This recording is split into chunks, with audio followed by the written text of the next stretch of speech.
أعوذ بالله من الشيطان الرجيم. بسم الله الرحمن الرحيم. وإذا سمعوا ما أنزل إلى الرسول ترى أعينهم تفيض من الدمع مما عرفوا من الحق يقولون ربنا آمنا فاكتبنا مع الشاهدين. وما لنا لا نؤمن بالله وما جاءنا من الحق ونطمع أن يدخلنا ربنا مع القوم الصالحين. فأثابهم الله بما قالوا جنات تجري من تحتها الأنهار خالدين فيها وذلك جزاء المحسنين. والذين كفروا وكذبوا بآياتنا أولئك أصحاب الجحيم.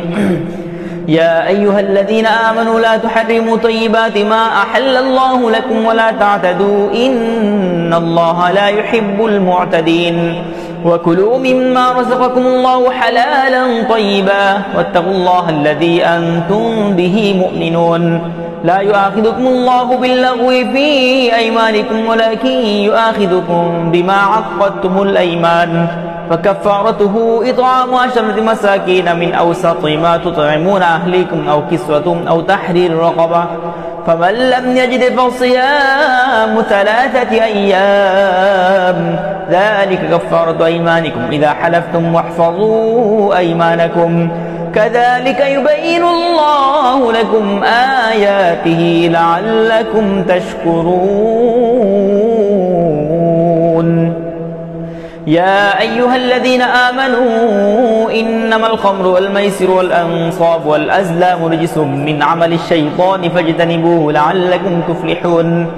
إنما يريد الشيطان أن يوقع بينكم العداوة والبغضاء في الخمر والميسر ويصدكم عن ذكر الله وعن الصلاة فهل أنتم منتهون. وأطيعوا الله وأطيعوا الرسول واحذروا فإن توليتم فاعلموا أنما على رسولنا البلاغ المبين. ليس على الذين آمنوا وعملوا الصالحات جناح فيما طعموا إذا ما اتقوا وآمنوا وعملوا الصالحات ثم اتقوا وآمنوا ثم اتقوا وأحسنوا والله يحب المحسنين.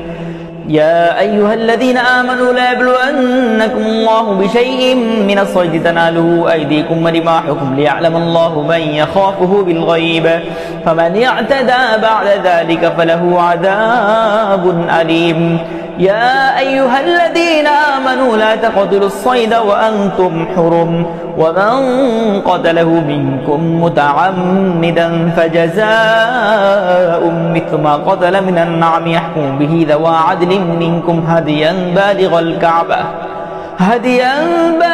الكعبة أو كفارة طعام مساكين وعدل ذلك صياما ليذوق وبال أمره عفى الله عما سلف ومن عاد فينتقم الله منه والله عزيز ذو انتقام. أحل لكم صيد البحر وطعامه متاعا لكم وللسيارة وحرم عليكم صيد البر ما دمتم حرما واتقوا الله الذي إليه تحشرون. جعل الله الكعبة البيت الحرام قياما للناس والشهر الحرام والهدي والقلائد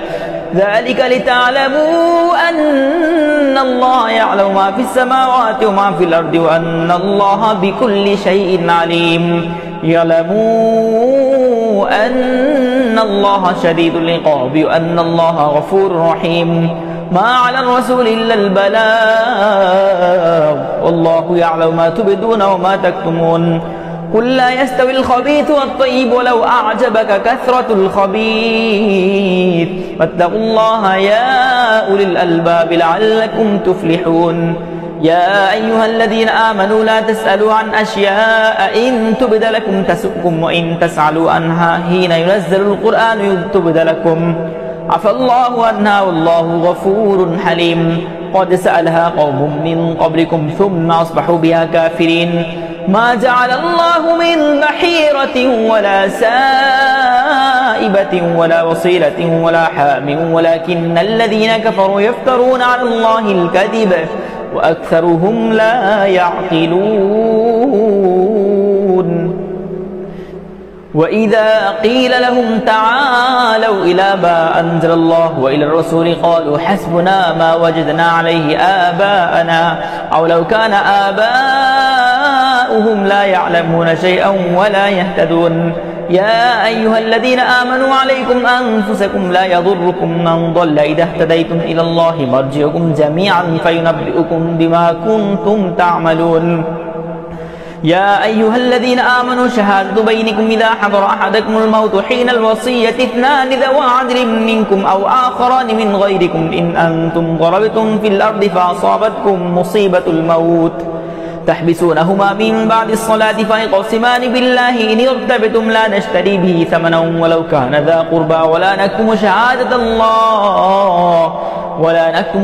الله إنا إذا لمن الآثمين فإن عثر على أنهما استحقا إثما فآخران يقومان مقامهما من الذين استحق عليهم الأوليان فيقسمان بالله لشهادتنا أحق من شهادتهما وما اعتدينا إنا إذا لمن الظالمين ذلك أدنى أن يأتوا بالشهادة على وجهها أو يخافوا أن ترد أيمان بعد أيمانهم واتقوا الله واسمعوا والله لا يهدي القوم الفاسقين يوم يجمع الله الرسل فيقول ماذا أجبتم قالوا لا علم لنا إنك أنت علام الغيوب إذ قال الله يا عيسى ابن مريم اذكر نعمتي عليك وعلى والدتك إذ أيدتك بروح القدس تكلم الناس في المهد وكهلا وإذ علمتك الكتاب والحكمة والتوراة والإنجيل وإذ تخلق من الطين كهيئة الطير فتنفخ فيه فتكون طيرا بإذني وتبرئ الأكمه والأبرص بإذني وإذ تخرج الموتى بإذني وإذ كففت بني إسرائيل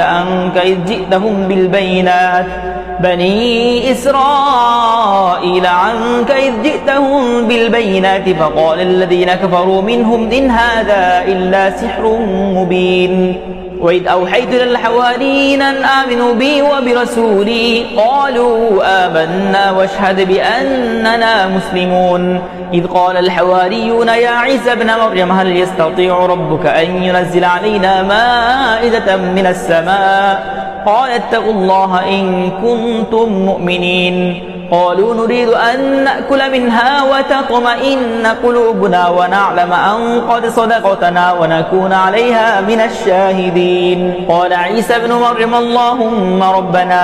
أنزل علينا مائدة من السماء تكون لنا عيدا لأولنا وآخرنا وآية منك وارزقنا وأنت خير الرازقين قال الله إني منزلها عليكم فمن يكفر بعد منكم فإني أعذبه عذابا لا أعذبه أحدا من العالمين وإذ قال الله يا عيسى ابن مريم أأنت قلت للناس اتخذوني وأمي إلهين من دون الله قال سبحانك ما يكون لي أن أقول ما ليس لي بحق إن كنت قلته فقد علمته تعلم ما في نفسي ولا أعلم ما في نفسك إنك أنت علام الغيوب ما قلت لهم إلا ما أمرتني به أن اعبدوا الله ربي وربكم وكنت عليهم شهيدا ما دمت فيهم فلما توفيتني كنت أنت الرقيب عليهم وأنت على كل شيء شهيد إن تعذبهم فإنهم عبادك وإن تغفر لهم فإنك أنت العزيز الحكيم قال الله هذا يوم ينفع الصادقين صدقهم لهم جنات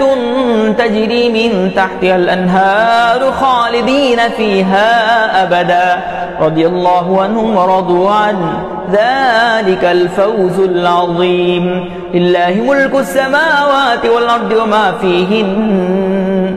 وهو على كل شيء قدير بسم الله الرحمن الرحيم الحمد لله الذي خلق السماوات والأرض وجعل الظلمات والنور ثم الذين كفروا بربهم يعدلون والذي خلقكم من طين ثم قضى أجلا وأجل مسمى عنده ثم أنتم تمترون وهو الله في السماوات وفي الأرض يعلم سركم وجهركم ويعلم ما تكسبون وما تأتيهم من آية من آيات ربهم إلا كانوا عنها معرضين فقد كذبوا بالحق لما جاءهم فسوف يأتيهم أنباء ما كانوا به يستهزئون ألم يروا كما أهلكنا من قبلهم من قرن مكناهم في الأرض ما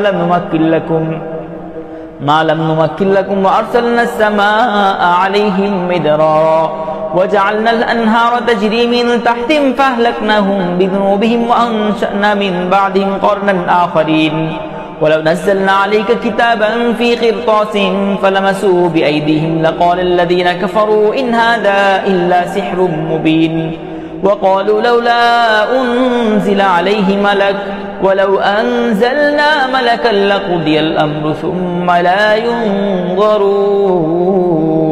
ولو جعلناه ملكا لجعلناه رجلا ولبسنا عليهم ما يلبسون ولقد استهزئ برسل من قبلك فحاق بالذين سخروا منهم ما كانوا به يستهزئون قل سيروا في الأرض ثم انظروا كيف كان عاقبة المكذبين قل لمن ما في السماوات والأرض قل لله كتب على نفسه الرحمة ليجمعنكم إلى يوم القيامة لا ريب فيه الذين خسروا أنفسهم فهم لا يؤمنون وله ما سكن في الليل والنهار وهو السميع العليم قل أغير الله أتخذ وليا فاطر السماوات والأرض وهو يطعم ولا يطعم قل إني أمرت أن أكون أول من أسلم ولا تكونن من المشركين قل إني أخاف إن عصيت ربي عذاب يوم عظيم من يصرف عنه يومئذ فقد رحمه وذلك الفوز المبين وإن يمسسك الله بضر فلا كاشف له إلا هو وإن يمسسك بخير فهو على كل شيء قدير وهو القائل فوق عباده وهو الحكيم الخبير قل أي شيء أكبر شهادة قل الله شهيد بيني وبينكم وأوحي إلي هذا القرآن لأنذركم به ومن بلغ أئنكم لتشهدون أن مع الله آلهة أخرى قل لا أشهد قل إنما هو إله واحد وإنني بريء مما تشركون الذين آتيناهم الكتاب يعرفونه كما يعرفون أبناءهم الذين خسروا أنفسهم فهم لا يؤمنون ومن أظلم ممن افترى على الله كذبا أو كذب بآياته إنه لا يفلح الظالمون ويوم نحشرهم جميعا ثم نقول للذين أشركوا أين شركاؤكم الذين كنتم تزعمون ثم لم تكن فتنتهم إلا أن قالوا والله ربنا ما كنا مشركين انظر كيف كذبوا على أنفسهم وضل عنهم ما كانوا يفترون ومنهم من يستمع إليك وجعلنا على قلوبهم أكنة أن يفقهوا وفي آذانهم وقرا وإن يروا كل آية لا يؤمنوا بها حتى إذا جاءوك يجادلونك يقول الذين كفروا إن هذا إلا أساطير الأولين وهم ينهون عنه وينأون عنه وإن يهلكون إلا أنفسهم وما يشعرون ولو ترى إذ وقفوا على النار فقالوا يا ليتنا نرد لنكذب بآيات ربنا ونكون من المؤمنين بل بدا لهم ما كانوا يخفون من قبل ولو ردوا لعادوا لما نهوا عنه وإنهم لكاذبون وقالوا إن إلا حياتنا الدنيا وما نحن بمبعوثين ولو ترى إذ وقفوا على ربهم قال أليس هذا بالحق قالوا بلى وربنا قال فذوقوا العذاب بما كنتم تكفرون قد خسر الذين كذبوا بلقاء الله حتى إذا جاءتهم الساعة بغتة قالوا يا حسرتنا على ما فرطنا فيها على ما فرطنا فيها وهم يحملون أوزارهم على ظهورهم ألا ساء ما يزرون وما الحياة الدنيا إلا لعب ولهو وللدار الآخرة خير للذين اتقون فلا تعقلون قد نعلم إنه ليحزنك الذي يقولون فإنهم لا يكذبونك ولكن الظالمين بآيات الله يجحدون ولقد كذبت رسل من قبلك فصبروا على ما كذبوا وأوذوا حتى أتاهم نصرنا ولا مبدل لكلمات الله ولقد جاءك من نبأ المرسلين وإن كان كبر عليك إعراضهم فإن استطعت أن تبتغي نفقا في الأرض أو سلما في السماء فتأتيهم بآية ولو شاء الله لجمعهم على الهدى فلا تكونن من الجاهلين إنما يستجيب الذين يسمعون والموتى يبعثهم الله ثم إليه يرجعون وقالوا لولا نزل عليه آية من ربه قل إن الله قادر على أن ينزل آية ولكن أكثرهم لا يعلمون وما من دابة في الأرض ولا طائر يطير بجناحه إلا أمثالكم ما فرطنا في الكتاب من شيء ثم إلى ربهم يحشرون والذين كذبوا بآياتنا صم وبكم في الظلمات من يشاء الله يضلله ومن يشاء يجعله على صراط مستقيم قل أرأيتكم من أتاكم عذاب الله أو أتتكم الساعة أغير الله تدعون إن كنتم صادقين بل إياه تدعون فيكشف ما تدعون إليه إن شاء وتنسون ما تشركون ولقد أرسلنا إلى من قبلك فأخذناهم بالبأساء والضراء لعلهم يتضرعون فلولا إذ جاءهم بأسنا تضرعوا ولكن قست قلوبهم وزين لهم الشيطان ما كانوا يعملون فلما نسوا ما ذكروا به فتحنا عليهم أبواب كل شيء حتى إذا فرحوا بما أوتوا أخذناهم بغتة فإذا هم مبلسون فقطع دابر القوم الذين ظلموا والحمد لله رب العالمين قل أرأيتم من أخذ الله سمعكم وأبصاركم وختم على قلوبكم من إله غير الله يأتيكم به انظر كيف نصرف الآيات ثم هم يصرفون قل أرأيتكم من أتاكم عذاب الله بغتة أو جهرة هل يهلك إلا القوم الظالمون وما نرسل المرسلين إلا مبشرين ومنذرين فمن آمن وأصلح فلا خوف عليهم ولا هم يحزنون والذين كذبوا بآياتنا صم يمسهم العذاب بما كانوا يفسقون قل لا أقول لكم إني خزائن الله ولا أعلم الغيب ولا أقول لكم إني ملك إن أتبع إلا ما يوحى إلي قل هل يستوي الأعمى والبصير أفلا تتفكرون وأنذر به الذين يخافون أن يحشروا إلى ربهم ليس لهم من دونه ولي ولا شفيع لعلهم يتقون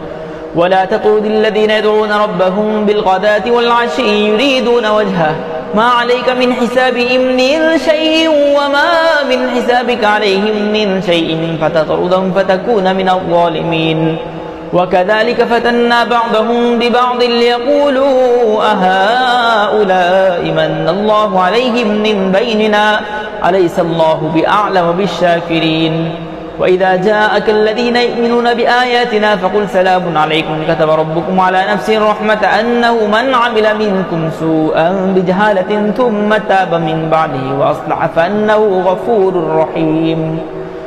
وكذلك نفصل الآيات ولتستبين سبيل المجرمين قل إني نهيت أن أعبد الذين تدعون من دون الله قل لا أتبع أهواءكم قد ضللت إذا وما أنا من المهتدين قل إني على بينة من ربي وكذبتم به ما عندي ما تستعجلون به إن الحكم إلا لله يقص الحق وهو خير الفاصلين قل لو أن عندي ما تستعجلون به لقضي الأمر بيني وبينكم والله أعلم بالظالمين وعنده مفاتح الغيب لا يعلمها إلا هو ويعلم ما في البر والبحر وما تسقط من ورقة إلا يعلمها ولا حبة في ظلمات الأرض ولا رطب ولا يابس إلا في كتاب مبين وهو الذي يتوفاكم بالليل ويعلم ما جرحتم بالنهار ثم يبعثكم فيه لقضاء أجل مسمى ثم إليه مرجعكم ثم ينبئكم بما كنتم تعملون وهو القاهر فوق عباده ويرسل عليكم حفظا حتى إذا جاء أحدكم الموت توفته رسلنا وهم لا يفرطون ثم ردوا إلى الله مولاهم الحق ألا له الحكم وهو أسرع الحاسبين قل من ينجيكم من ظلمات البر والبحر تدعونه تضرعا وخفية لئن أنجانا من هذه لنكونن من الشاكرين قل الله ينجيكم منها ومن كل كرب ثم أنتم تشركون قل هو القادر على أن يبعث عليكم عذابا من فوقكم أو من تحت أرجلكم أو يلبسكم شيعا ويذيق بعضكم بأس بعض انظر كيف نصرف الآيات لعلهم يفقهون وكذب به قومك وهو الحق قل لست عليكم بوكيل لكل نبأ مستقر وسوف تعلمون وإذا رأيت الذين يخوضون في آياتنا فأعرض عنهم حتى يخوضوا في حديث غيره وإما ينسينك الشيطان فلا تقعد بعد الذكرى مع القوم الظالمين وما على الذين يتقون من حسابهم من شيء ولكن ذكرى لعلهم يتقون وذر الذين اتخذوا دينهم لعبا ولهوا وغرتهم الحياة الدنيا وذكر به أن تبسل نفس بما كسبت ليس لها من دون الله ولي ولا شفيع وإن تعدل كل عدل لا يؤخذ منها أولئك الذين أبسلوا بما كسبوا لهم شراب من حميم وعذاب أليم بما كانوا يكفرون قل أندعو من دون الله ما لا ينفعنا ولا يضرنا ونرد على أعقابنا بعد إذ هدانا الله كالذي استهوته الشياطين في الأرض حيران له أصحاب يدعونه إلى الهدى ائتنا قل إن هدى الله هو الهدى وأمرنا لنسلم لرب العالمين وأن نقيموا الصلاة واتقوه وهو الذي إليه تحشرون وهو الذي خلق السماوات والأرض بالحق ويوم يقول كن فيكون قوله الحق وله الملك يوم ينفخ في الصور عالم الغيب والشهادة وهو الحكيم الخبير وإذ قال إبراهيم لأبيه آزر أتتخذ أصناما آلهة إني أراك قومك في ضلال مبين وكذلك نري إبراهيم ملكوت السماوات والأرض وليكون من الموقنين فلما جن عليه الليل رأى كوكبا قال هذا ربي فلما أفل قال لا أحب الآفلين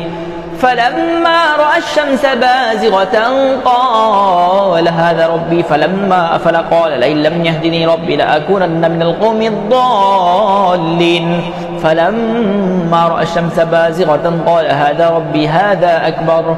فلما أفلت قال يا قوم إني بريء مما تشركون إني وجهت وجهي للذي فطر السماوات والأرض حنيفا وما أنا من المشركين وحاجه قومه قال تحاجوني في الله وقد هدان ولا أخاف ما تشركون به إلا أن يشاء ربي شيئا وسع ربي كل شيء علما أفلا تتذكرون وكيف أخاف ما أشركتم ولا تخافون أنكم أشركتم بالله ما لم ينزل به عليكم سلطانا فأي الفريقين أحق بالأمن إن كنتم تعلمون الذين آمنوا ولم يلبسوا إيمانهم بظلم أولئك لهم الأمن وهم مهتدون وتلك حجتنا آتيناها إبراهيم على قومه نرفع درجات من نشاء إن ربك حكيم عليم ووهبنا له إسحاق ويعقوب كلا هدينا ونوحا هدينا من قبل ومن ذريته داود وسليمان وأيوب ويوسف وموسى وهارون وكذلك نجزي المحسنين وزكريا ويحيى وعيسى وإلياس كل من الصالحين وإسماعيل واليسع ويونس ولوطا وكلا فضلنا على العالمين ومن آبائهم أبنائهم وذرياتهم وإخوانهم واجتبيناهم وهديناهم إلى صراط مستقيم ذلك هدى الله يهدي به من يشاء من عباده ولو أشركوا لحبط عنهم ما كانوا يعملون أولئك الذين آتيناهم الكتاب والحكم والنبوة فإن يكفر بها هؤلاء فقد وكلنا بها قوما ليسوا بها بكافرين أولئك الذين هدى الله فبهداه مقتده قل لا أسألكم عليه أجرا إن هو إلا ذكرى للعالمين وما قدر الله حق قدره إذ قالوا ما أنزل الله على بشر من شيء قل من أنزل الكتاب الذي جاء به موسى نورا وهدى للناس تجعلونه قراطيس تبدونها وتخفون كثيرا وعلمتم ما لم تعلموا أنتم ولا آباؤكم قل الله ثم ذرهم في خوضهم يلعبون وهذا كتاب أنزلناه مبارك مصدق الذي بين يديه ولتنذر أم القرى ومن حولها والذين يؤمنون بالآخرة يؤمنون به وهم على صلاتهم يحافظون ومن أظلم ممن افترى على الله كذبا أو قال أوحي إلي ولم يوحى إليه شيء ومن قال سأنزل مثل ما أنزل الله ولو ترى إذ الظالمون في غمرات الموت والملائكة باسطوا أيديهم أخرجوا أنفسكم اليوم تجزون عذاب الهون بما كنتم تقولون على الله غير الحق وكنتم عن آياته تستكبرون ولقد جئتمونا فرادا كما خلقناكم أول مرة وتركتم ما خولناكم وراء ظهوركم وما نرى معكم شفعاءكم الذين زعمتم أنهم فيكم شركاء لقد تقطع بينكم وضل عنكم ما كنتم تزعمون إن الله فالق الحب والنوى يخرج الحي من الميت ومخرج الميت من الحي ذلكم الله فأنى تؤفكون فالق الإصباح وجعل الليل سكنا والشمس والقمر حسبانا ذلك تقدير العزيز العليم وهو الذي جعل لكم النجوم لتهتدوا بها في ظلمات البر والبحر قد فصلنا الآيات لقوم يعلمون وهو الذي أنشأكم من نفس واحدة فمستقر ومستودع قد فصلنا الآيات لقوم يفقهون وهو الذي أنزل من السماء ماء فأخرجنا به نبات كل شيء فأخرجنا منه خضرا نخرج منه حبا متراكبا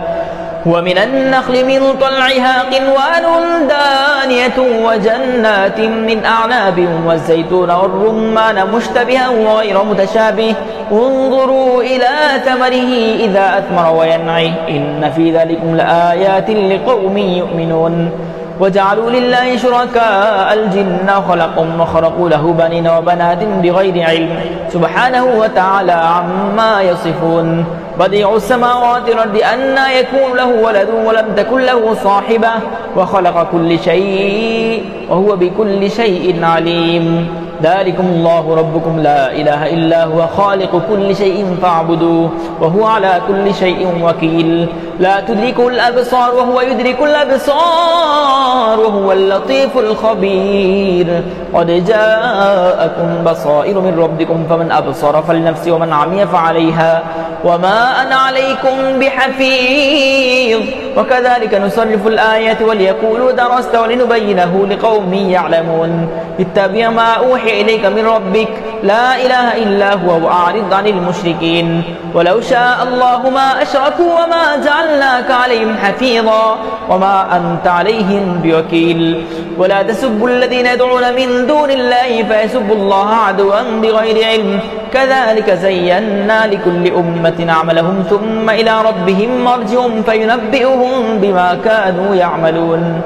وأقسموا بالله جهد أيمانهم لئن جاءتهم آية ليؤمنن بها قل إنما الآيات عند الله وما يشركم أنها إذا جاءت لا يؤمنون ونقلب أفئدتهم وأبصارهم كما لم يؤمنوا به أول مرة ونذرهم في طغيانهم يعمهون صدق الله العظيم.